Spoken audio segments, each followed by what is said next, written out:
Hello everyone, good morning, good afternoon, or good evening whenever you are watching this video. I'm actually recording in the evening and I'm out, so I'm so sorry if you can hear some music in the background, but I hope you can hear me clearly. Welcome to Literary Theory and Criticism class. Today we are going to talk about feminism, or in literary studies, it is called feminist literary theory. I'm gonna share a presentation ya, PowerPoint. So, dalam bahasa Inggris itu disebut feminism atau dalam bahasa Indonesia disebut feminisme. Segala sesuatu yang berakhiran ism gitu ya, itu artinya adalah ideologi atau pandangan gitu ya. Adalah sebuah disiplin. Jadi kita kemarin sudah membahas new criticism, berarti kita membahas karya sastra atau mengkaji karya sastra menggunakan new criticism, itu berarti new kritik gitu ya. Kritiknya atau kritikusnya disebut new kritik. Nah, kalau minggu lalu juga kita sudah membahas tentang structuralism. Structuralism berarti membahas atau mengkaji karya sastra secara strukturnya, pola apa yang terdapat di dalam karya sastra tersebut. Nah, dengan menggunakan feminisme artinya kita melihat melalui lensa feminis. Nah, feminis itu apa sih gitu ya? Feminis itu dalam sejarahnya pertama kali gitu ya, istilah feminis ini bibitnya gitu ya muncul dari bukunya Mary Wollstonecraft yang berjudul Vindication of the Right of Women yang terbit tahun 1792. Jadi ini adalah cikal bakalnya gitu ya. Tetapi sebenarnya nanti feminisme seperti yang akan kita pelajari sekarang, seperti yang kita ketahui atau kita pahami atau definisi sekarang gitu ya, itu nanti perkembangannya sangat panjang sebenarnya. Jadi ini adalah cikal bakalnya gitu ya. Nah, kenapa gitu ya sudut pandang feminis ini muncul? Nah, karena salah satunya adalah di dalam bersosial gitu ya, di dalam kehidupan bermasyarakat, di dalam budaya, perempuan ini seringkali terpinggirkan gitu ya. Artinya adalah laki-laki selalu yang diutamakan gitu ya. Contohnya ini ada dari bukunya Tyson ya, di halaman 85 ya, itu salah satu ketidakseimbangan gitu ya posisi antara laki-laki dan perempuan di masyarakat itu. Contohnya adalah ketika menguji obat gitu ya. Nah, obat-obat yang bersifat umum artinya bukan obat-obat yang bersifat untuk reproduksi atau seperti obat-obat menstruasi gitu ya. Obat-obat yang diprescribe atau diresepkan oleh gynecologist itu yang khusus untuk perempuan gitu ya, tetapi obat-obat yang bersifat umum seperti obat-obat untuk sakit kepala ya, paracetamol, untuk flu itu hanya diujikan kepada laki-laki dan tidak kepada perempuan. Padahal secara biologis gitu ya, bisa saja perempuan ini memiliki reaksi yang berbeda ketika mengkonsumsi suatu obat yang sama dari laki-laki yang juga mengkonsumsi obat yang sama gitu ya. Nah, ini adalah salah satu yang mengawali munculnya gerakan feminisme gitu ya. Seperti yang saya singgung di minggu-minggu sebelumnya gitu. Jadi teori-teori sastra itu banyak juga bermunculan beriringan dengan fenomena-fenomena yang ada di masyarakat gitu ya. Kalau kemarin strukturalisme itu misalkan saya mencontohkan ketika mengkaji seni gitu ya, contohnya arsitektur. Kenapa di satu daerah pada satu zaman tertentu muncul gaya-gaya arsitektur yang mirip gitu ya. Nah, kalau itu fenomena di masyarakatnya gitu ya, lalu fenomena itu diterapkan ke dalam kajian sastra. Nah, kalau teori feminisme ini udah lahir dari ketidakadilan gitu ya, atau ketidaksetaraan antara laki-laki dan perempuan yang menyebabkan perempuan ini ingin disuarakan gitu ya. Kalau di Indonesia tentu saja kita mengenal RA Kartini gitu ya, dengan emansipasi wanitanya gitu ya, melalui buku Habis Gelap Terbitlah Terang, di mana kalau kita lihat hidup beliau gitu ya, beliau ini lahir dari keluarga priayi gitu ya, bangsawan Jawa, tetapi beliau tidak memiliki kesempatan yang sama seperti saudara laki-lakinya, bahkan untuk hal-hal simpel seperti membaca dan mengenyam pendidikan. Bahkan beliau ini harus menikah di usia muda gitu ya, karena memang itu yang diwajibkan bagi perempuan gitu. Nah, ini salah satu contoh ketidaksetaraannya gitu ya. Jadi Ini kelas ini perempuan semua, kalian harus bersyukur bisa mengenyam pendidikan tinggi, bisa kuliah di universitas gitu ya, karena di zaman dulu SMA saja itu jarang sekali gitu ya. Jadi kalian harus bersyukur dan belajar dengan sungguh-sungguh sebagai cara bersyukurnya gitu. Nah, ada beberapa poin penting gitu ya dalam teori feminisme. Yang pertama adalah istilah patriarki. Jadi patriarki ini adalah dominasi laki-laki di dalam struktur kekuasaan. Artinya dalam struktur kekuasaan misal di masyarakat. Di masyarakat seperti kita tahu pasti yang menjadi bahkan dari kecil gitu ya, kepala keluarga itu pasti selalu suaminya atau bapak gitu ya. Lalu di dalam RT RW pasti yang menjadi Pak RT, Pak RW itu pasti laki-laki. Bahkan nanti juga ini merunut ke atas gitu ya. Walaupun sekarang karena sudah banyak gitu ya, ada bupati, gubernur yang perempuan gitu. Bahkan Indonesia pernah memiliki presiden perempuan, berbeda dengan Amerika yang sampai sekarang belum pernah memiliki presiden perempuan gitu. Nah, itu adalah struktur kekuasaan atau kekuatan di masyarakat yang didominasi oleh laki-laki. Contohnya misalkan di Kapolri itu juga pasti selalu laki-laki gitu ya. Lalu misalkan jumlah DPRD yang perempuan itu pasti lebih sedikit dari yang laki-laki gitu ya, bahkan hanya 1/3-nya. Itu juga merupakan bentuk-bentuk ketidakadilan sebenarnya gitu ya. Nah, sistem yang mendukung atau bisa menciptakan struktur tersebut itu namanya adalah sistem patriarki. Jadi feminisme ini ingin meruntuhkan sistem patriarki itu gitu ya, agar laki-laki dan perempuan memiliki kesetaraan yang sama. Lalu istilah berikutnya adalah misogyny. Misogyny ini adalah kebencian terhadap perempuan gitu ya. Artinya kalau perempuan ingin bersuara di ranah publik, di ranah masyarakat gitu ya, ingin menyumbangkan suaranya atau pemikirannya dalam pengambilan keputusan bagi kepentingan bersama, ini pasti selalu dibungkam gitu ya. Contohnya perempuan-perempuan yang ingin seperti Bu Risma gitu ya, gubernur Jawa Timur gitu ya, itu kan beliau mengalami hal-hal seperti itu gitu. Lalu juga misalkan apa ya, misogyny itu kebencian terhadap perempuan. Misal ketika ada pelecehan seksual gitu, pasti masyarakat atau media secara garis besar itu lebih mendukung malah kepada laki-laki yang merupakan pelaku gitu ya, daripada ke perempuan yang merupakan korban. Nanti ada muncul istilah namanya victim shaming, victim blaming gitu ya. Jadi malah menyalahkan korban gitu, malah bukan membantu korban. Lalu istilah berikutnya ada misandry atau hatred of men gitu ya. Nah, ini merupakan nanti kita bahas di first wave of criticism, first wave of feminism. Lalu berikutnya ada istilah namanya phallocentric. Jadi karena phallus gitu ya, ini berasal dari kata phallus. Phallus itu artinya adalah penis gitu ya, atau alat kemaluan laki-laki. Nah, karena perempuan ini tidak memiliki penis gitu ya, nah sehingga mereka ini dianggap atau perempuan ini dianggap tidak complete as a human being gitu ya. Jadi mereka memiliki kekurangan di dalam anatominya sendiri, mereka terlahir dengan kekurangan itu gitu ya, sehingga di masyarakat, di budaya perempuan ini selalu memiliki dianggap kurang gitu ya. Lalu istilah yang berikutnya gitu yang penting juga dalam teori feminisme adalah stereotype. Jadi perempuan itu selalu didefinisikan atau ditempatkan berlawanan dengan laki-laki gitu ya. Ini namanya the other. Jadi kalau laki-laki itu kuat, perempuan itu lemah. Kalau laki-laki itu rasional, perempuan itu emotional gitu ya. Jadi kalau laki-laki itu selalu berpikir dengan otak, tetapi wanita selalu menggunakan hati, perasaan gitu ya. Nah, itu juga sebenarnya merupakan pandangan-pandangan atau pemikiran, doktrin-doktrin yang nantinya malah merugikan perempuan gitu ya ketika bermasyarakat atau dalam berkarir gitu ya. Lalu berikutnya definisi dari feminist literary theory itu artinya adalah concern atau fokus kepada bagaimana cara-cara di dalam sastra itu gitu ya.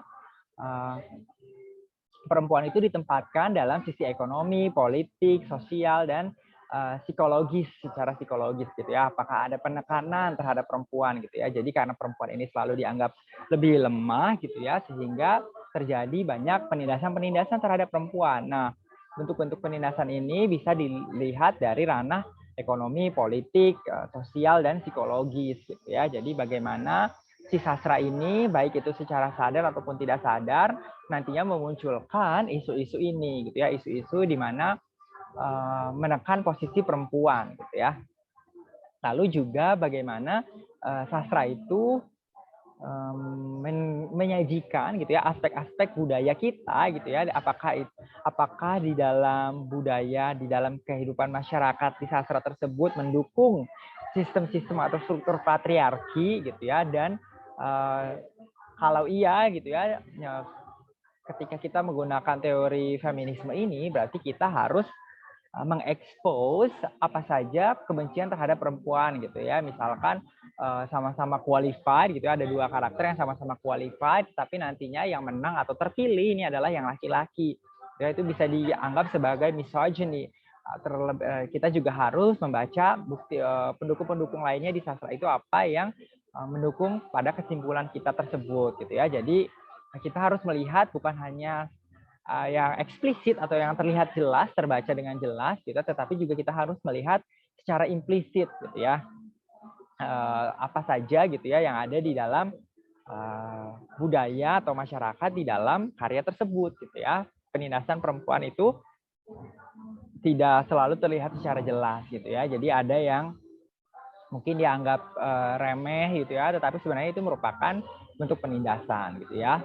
Lalu juga bentuk feminis kritisisme ya gitu ya, kritik feminisme juga peduli gitu ya, atau memperhatikan bentuk-bentuk marginalisasi. Jadi artinya perempuan ini jadinya terpinggirkan gitu ya. Nah ini biasanya lebih tidak jelas, tidak sejelas perlakuan misalkan kekerasan atau diskriminasi gitu ya.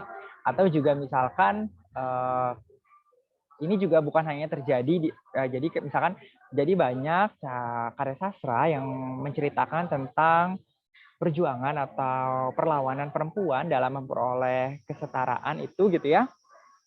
Yang menulis itu nanti perempuan lagi gitu ya, karena mereka yang mengalami dan mereka menuangkan itu di dalam karya-karyanya. Tetapi gitu ya, zaman dahulu perempuan ini tidak selalu bisa menerbitkan karya-karyanya dengan nama sendiri, dengan nama asli, sehingga ketika menerbitkan mereka akan menggunakan pseudonym gitu ya, atau nama palsu, nama panggung gitu ya. Contohnya misalkan ada E.L. James dan lain-lain. Ini juga bentuk-bentuk tindak. Jadi pastinya gitu ya, pengalaman penulis ini akan tercerminkan juga di karya sastranya, dan itu yang bisa kita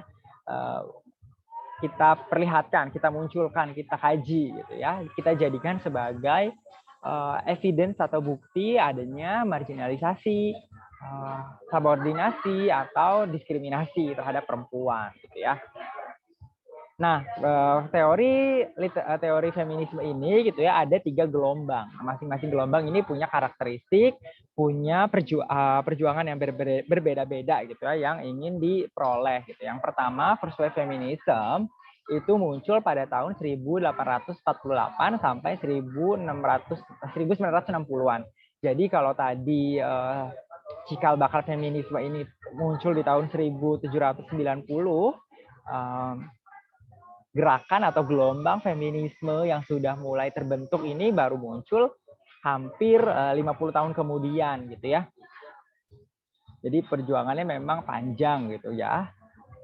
Nah, di first wave feminisme ini yang diperjuangkan adalah kehidupan sosial atau sipil, religi, keadaan keagamaan gitu ya, kehidupan rohani keagamaan dan hak-hak perempuan. Contohnya yang paling penting itu adalah women's right to vote ya. Jadi perempuan itu waktu dulu tidak boleh mengikuti pemilu gitu ya. Jadi mereka tidak memiliki hak pilih.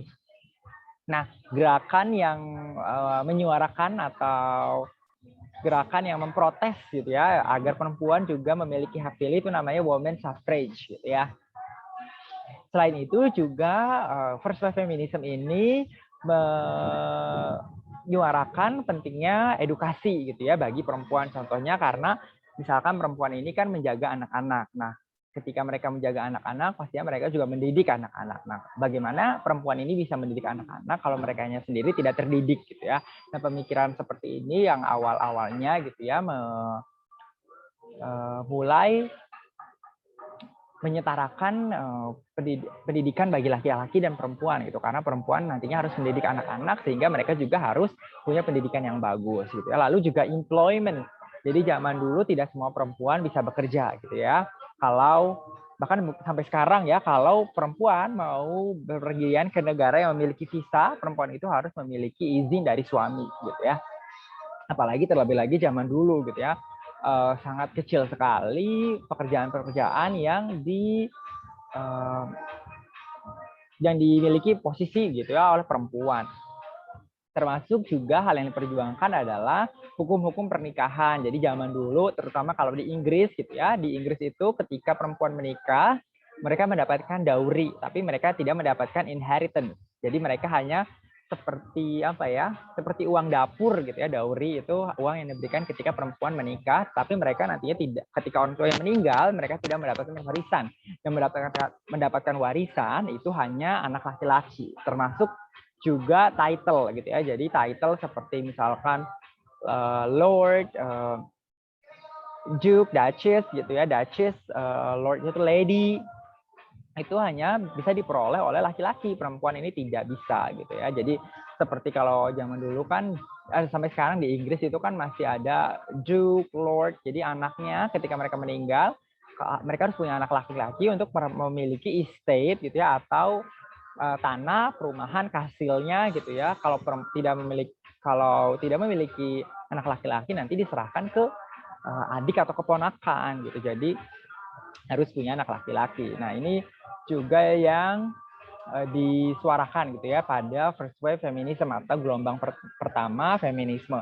Lalu yang berikutnya diperjuangkan juga adalah birth control. Jadi zaman dulu KB, keluarga berencana gitu ya, pil KB ini tidak bisa sembarangan didapat atau dikonsumsi oleh perempuan gitu ya, sehingga banyak nantinya perempuan yang harus melahirkan anak-anak dari misalkan hasil pemerkosaan gitu ya, karena tidak diperbolehkannya KB gitu ya. Lalu juga misalkan banyak perempuan yang meninggal karena mereka hamil terus gitu ya, sedangkan kondisi kesehatannya tidak mendukung mereka untuk hamil gitu ya. Lalu setelah first wave ada tentu saja second wave. Nah, second wave ini berlangsung dari akhir tahun 1960-an sampai tahun 1970-an gitu ya. Nah, second wave feminisme ini atau gelombang kedua feminisme beriringan gitu ya, terjadinya itu bersamaan dengan civil rights movement gitu ya, di mana civil rights movement itu adalah sebenarnya gerakan dari orang-orang kulit hitam gitu ya. Tetapi di sini juga perempuan merasa kalau mereka juga ditempatkan dalam kehidupan sosial atau bernegara itu sebagai second class citizen, artinya yang merupakan first class citizen atau warga negara yang superior gitu ya, yang memiliki kedudukan atau privilege itu adalah orang kulit putih gitu ya.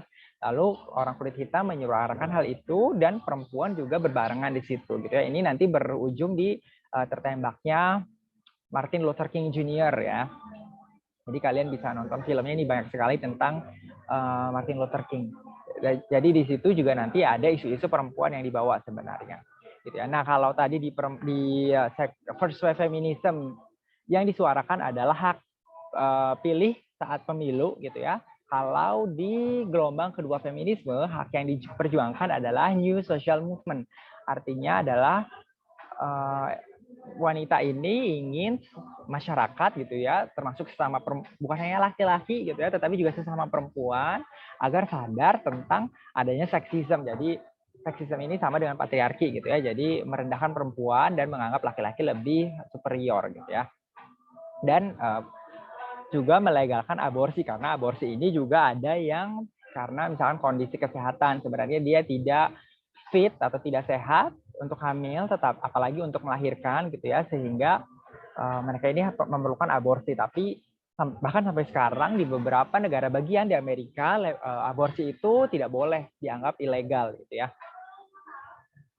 Jadi ini yang diperjuangkan. Lalu berikutnya adalah equal right. Equal right ini dalam hal politik dan ekonomi gitu ya. Jadi tadi perempuan ini jarang yang bisa bekerja gitu ya. Nah, ini diperjuangkan bukan hanya bisa bekerja gitu, tetapi agar juga gajinya sama, equal pay. Jadi kalau laki-laki pada posisi yang sama dibayar sekian gitu ya, perempuan juga harus dibayar segitu gitu ya. Nah, ini sebenarnya masih terjadi sampai sekarang. Contohnya banyak isu-isu di Hollywood gitu ya, banyak aktris yang dibayar lebih rendah daripada aktor gitu ya. Padahal mereka bahkan ada beberapa yang si aktris ini memiliki screen time atau dia muncul di layar itu lebih lama dari si aktor, tetapi dia dibayar lebih rendah daripada aktornya gitu. Nah, ini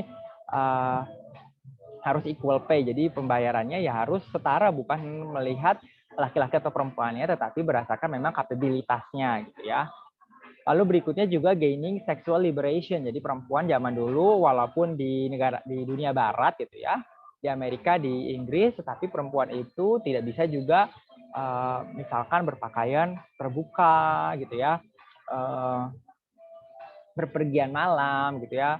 Nah, ini perempuan ini lebih dibebaskan lagi secara seks gitu. Artinya kalau laki-laki bisa free sex, perempuan juga seperti itu gitu ya. Nah, ini memang tidak semua seperti itu gitu ya.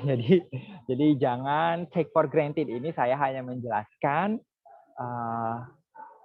apa yang terjadi di zaman dulu gitu ya, sebagai background kenapa feminisme ini penting untuk dipelajari. Nah, tadi kalau di first wave feminism gitu ya, yang menyuarakan hak-hak perempuan itu masih berasal dari wanita kulit putih dari keluarga kelas atas gitu ya. Jadi perempuan yang tidak berkulit putih seperti orang kulit hitam, perempuan kulit hitam, Latina gitu ya, orang Latin perempuan, orang Asia itu belum sadar akan hal itu gitu ya.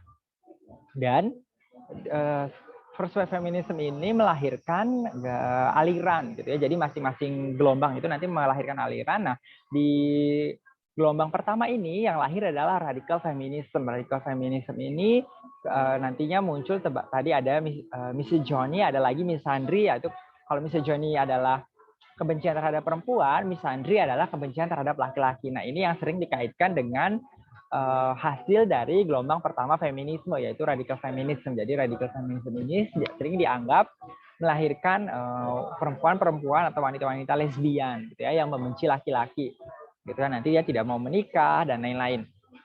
Padahal tidak semua seperti itu gitu ya. Kalau memang karena mereka karena biasanya kan orang-orang yang ingin perubahan gitu ya, ingin merubah sesuatu yang sudah menjadi sistem setelah sekian lama, pasti mereka itu berpikir out of the box gitu ya. Nah, ini wanita yang berpikir out of the box ini sering dianggap sebagai lesbi dan membenci laki-laki zaman dulu. Nah, kalau dari gelombang pertama feminisme. Kalau di gelombang kedua feminisme, aliran yang lahir adalah liberal feminism. Jadi ini feminisnya itu lebih tidak seperti saklek gitu ya, tidak sekeras gelombang pertama feminisme. Jadi feminisme di sini lebih ya mereka tetap menikah, tetap memiliki anak, gitu ya, memiliki suami, tetapi mereka menuntut kesetaraan di situ, gitu ya. Jadi tidak seperti yang membenci atau memusuhi laki-laki, gitu ya. Lalu ada gelombang terakhir.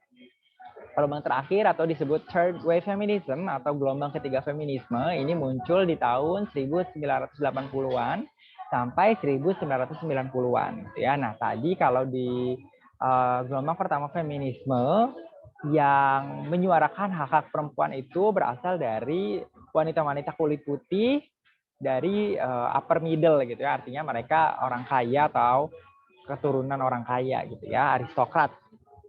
Nah, kalau di third wave feminism atau feminisme gelombang ketiga gitu ya, hak perempuan ini mulai disuarakan juga oleh perempuan-perempuan dari kelas menengah ya, middle class yang umurnya itu 20 dan 30-an gitu. Jadi mulai lebih merata lagi perempuan yang menyuarakan hak-hak mereka gitu ya. Lalu sebenarnya third wave ini memperbaharui gitu ya. Kalau tadi perempuan dari gelombang pertama ke gelombang kedua ada perubahan, dan juga dari gelombang ketiga ini dari gelombang kedua ke gelombang ketiga juga sebenarnya ada perubahan gitu ya. Tetapi ini lebih mengekspansi gitu ya, melebarkan apa yang menjadi fokus perubahan yang dituntut di gelombang kedua gitu ya. Jadi di sini mulai juga perempuan-perempuan yang bukan berkulit putih gitu ya, mereka merasa tidak tersuarakan melalui movement, feminis movement. Makanya muncul yang namanya black feminism dan ada black feminisme yang diprakarsai oleh perempuan-perempuan berkulit hitam. Lalu ada juga nanti third world feminism, jadi feminisme dari negara-negara ketiga. Artinya negara ketiga itu seperti Asia gitu ya, Asia Timur gitu ya, termasuk juga Indonesia. Nah, sebenarnya ada lagi nanti gelombang baru feminisme, yaitu namanya post-feminism. Tapi post-feminisme ini berbeda dengan third world feminism. Nanti akan kita bahas secara tersendiri gitu ya. Akan ada minggu tersendiri. Bentar, let me look. Takutnya seharusnya dibahas di minggu ini juga. Oh ya, seharusnya dibahas di minggu ini post-feminisme. Oke, nanti kita akan menyusul ya tentang bab feminisme karena seperti strukturalisme akan ada juga post-strukturalisme. Nanti ada modernisme, akan ada juga postmodernisme. Jadi nanti akan kita bahas secara bersamaan teori-teori post-post ini ya. Oke, yang berikutnya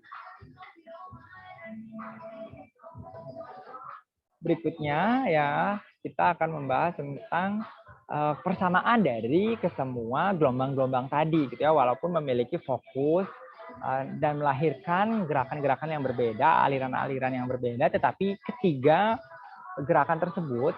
gelombang tersebut memiliki persamaan, yaitu bahwa perempuan itu tertekan oleh adanya sistem patriarki itu gitu ya, yang memberikan ruang kepada laki-laki untuk mendominasi baik itu di ranah ekonomi, politik, sosial, psikologis gitu ya.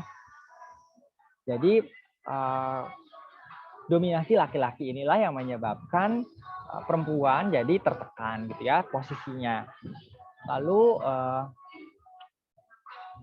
juga yang persamaan berikutnya adalah di mana laki-laki itu dianggap sebagai yang superior atau yang baik gitu ya, perempuan ini selalu ditempatkan sebagai yang jeleknya gitu ya, jadi lawan. Jadi ada namanya nanti binary opposition. Jadi kalau ada baik, ada buruk, ada hitam, ada putih, itu namanya binary opposition. Nah, ini juga terjadi ketika mendefinisikan laki-laki dan perempuan. Kalau laki-laki kuat, perempuan lemah.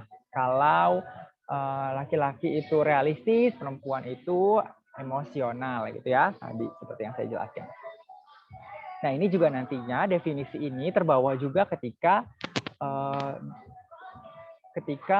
pembentukan nilai-nilai di masyarakat gitu ya. Nanti nilai-nilai masyarakat ini selalu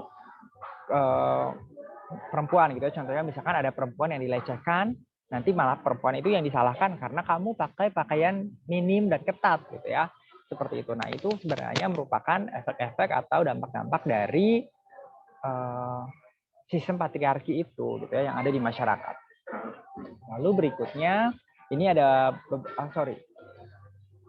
persamaan berikutnya juga ya. Jadi semua Western, negara Barat gitu ya, selalu runutnya itu kan ke Bible gitu ya. Nah, Bible ini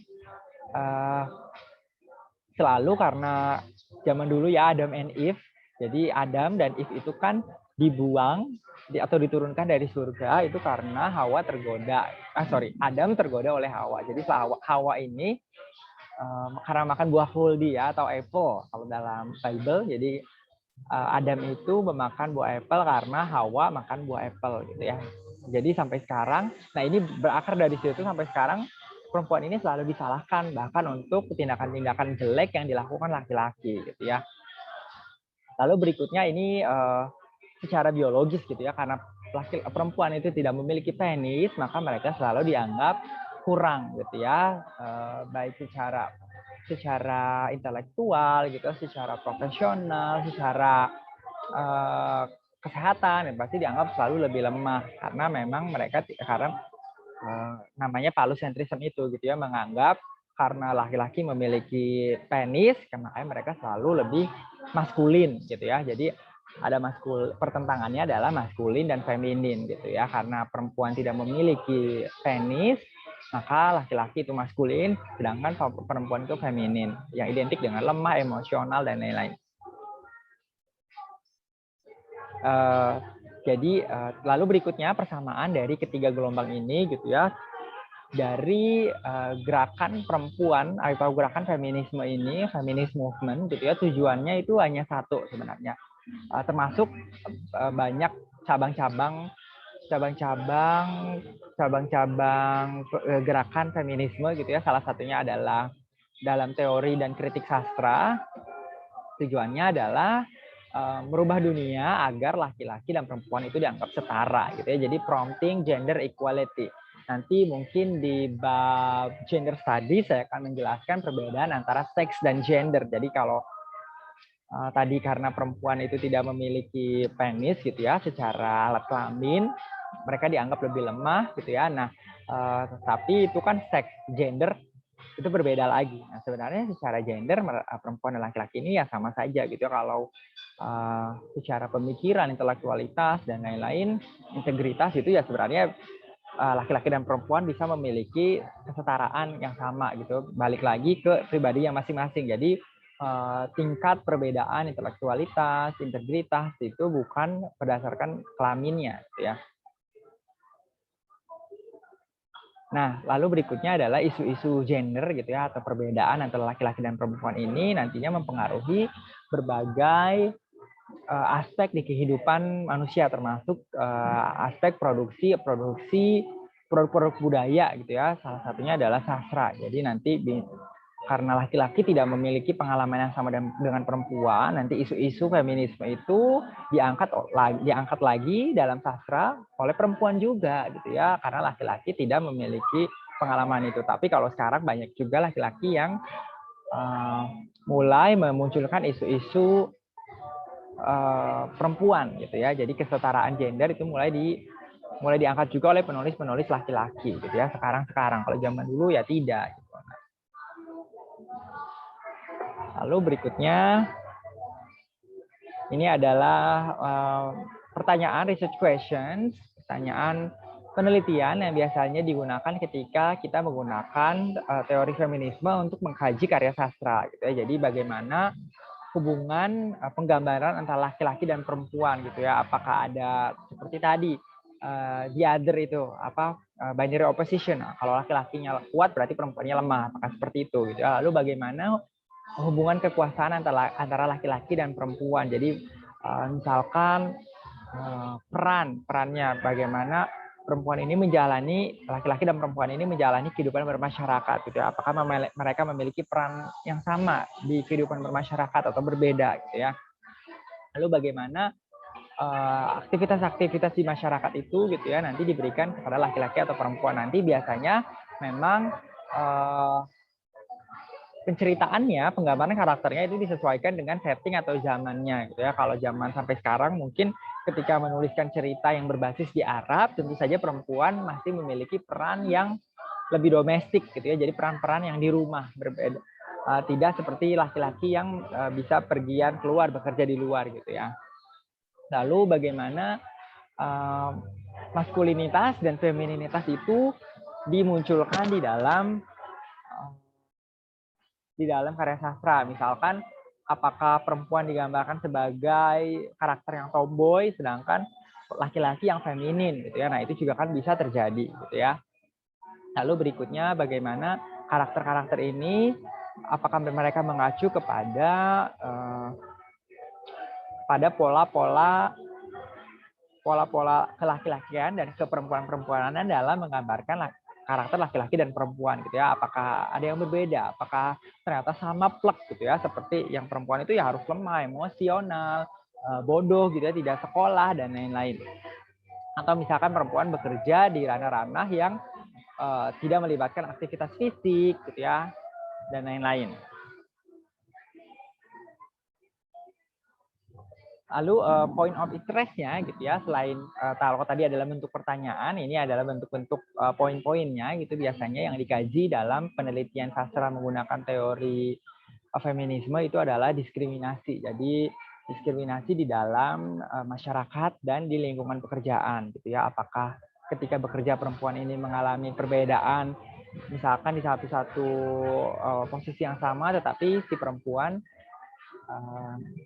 tidak naik-naik jabatannya, sedangkan yang laki-laki naik jabatannya, gitu ya. Atau misalkan subordination, atau ada juga marginalisasi. Jadi perempuan ini dipinggirkan, gitu ya. Kalau subordination ini nanti misalkan dalam sebuah keluarga perempuan itu tidak diberikan izin untuk mengenyam pendidikan yang tinggi, gitu ya. Atau misalkan ketika bekerja perempuan ini tidak boleh bekerja terlalu jauh dari orang tuanya, gitu. Misalkan atau bisa juga ketika berkuliah perempuan hanya diperbolehkan untuk berkuliah di kota yang sama dengan orang tuanya tinggal, gitu ya. Tidak boleh merantau. Itu juga merupakan bentuk-bentuk subordinasi. Sedangkan marginalisasi itu nantinya kenapa perempuan ini nanti posisinya terpinggirkan, gitu ya. Lalu ada juga violence atau kekerasan atau abuse, gitu ya. Nah, nanti ada tipe-tipe abuse yang bisa kita kaji dalam karya sastra. Misalkan kekerasan secara fisik, secara emosi, atau sexual abuse. Nanti sexual abuse ini bisa bahkan intermarital, gitu ya. Artinya adalah walaupun sesama suami istri, gitu ya, bisa tetap terjadi kekerasan seksual, gitu ya. Kalau perempuannya istrinya tidak mau, lah suaminya memaksa, itu sebenarnya juga bisa dihitung sebagai pemerkosaan, gitu ya. Lalu juga verbal abuse, misalkan catcalling, gitu ya.